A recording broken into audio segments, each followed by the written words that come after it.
Derek, let's bring you in because walk the audience through. You're running for Congress now in a primary, Republican primary in West by God, Virginia. But before then, walk through your curriculum vitae regarding this topic. Yeah, well, I mean, I was a January 6th political prisoner. I was elected to the state house in 2020 in West Virginia. I was the first Republican to win my district in over 98 years and won a landslide. And I went to the Capitol. I peacefully and patriotically protested. It's on video. I thanked a police officer. He gives me a friendly fist bump as I'm walking through the door, and people can watch it on my social media to see it for themselves. And walked back out. The same weaponized deep state going after President Trump came to my house, ripped me away from my wife and my 4 young children, and threw me in prison and held me hostage as a political prisoner. But Steve, the joke's on them. I happen to live in one of the reddest districts in the country, and now I'm running for U.S. Congress because I'm going to take this battle to their front door the same way they brought it to mine. So how can you're one of the guys that helped go through the footage and break this. Explain to me, how can what has been so thorough that they would roll you up, who was in, I guess, the West Virginia House and was a elected politician, just being there, and you've seen some of these cases where, you know, Noel's not too far off, and that it does seem like somebody's on the wrong blade of grass, and they say they got another 1,000 to go, and Julie Kelly, you know, records it all.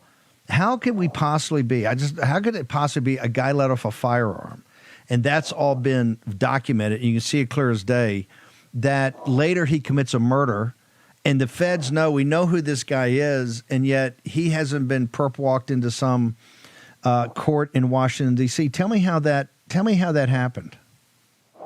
Well, we know that Congressman Clay Higgins has mentioned multiple times there's been hundreds of federal agents involved in January 6th. We don't know what their role was, but they were definitely there. And if you go over to j6footage.org and watch the entire video, some interesting things is the guy climbs the scaffolding, he fires off the weapon, and then he immediately climbs back down and leaves. So he wasn't there to protest. He specifically climbed up there just to shoot that gun off in front of everyone.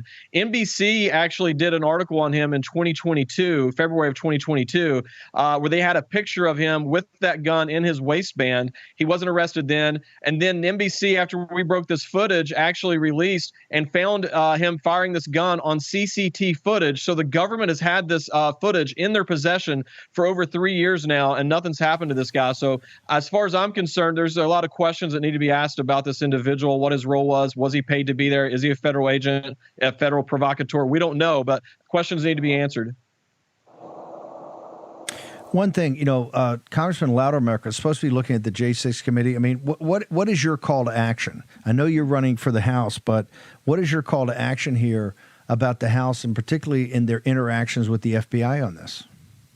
Well, the U.S. Congress, or Republican-controlled Congress, needs to release all 44,000 hours of footage to the American public. You know, it's fascinating. We have the so-called insurrectionists, domestic terrorist people such as myself. We are begging the government to release the footage for the world to see the footage of our quote-unquote crimes that we committed. On the other hand, you have the federal government who's saying, no, you can't watch this. These are evil people. You just have to take our word for it. I would ask the American people, who are you going to believe on that? And then I would love to see our Republican-controlled Congress actually hold a real January 6th investigation, real hearings, use their subpoena power, bring these people in, and ask them some tough questions. And I think that the January 6th sham committee, who deleted evidence, should be held accountable as well.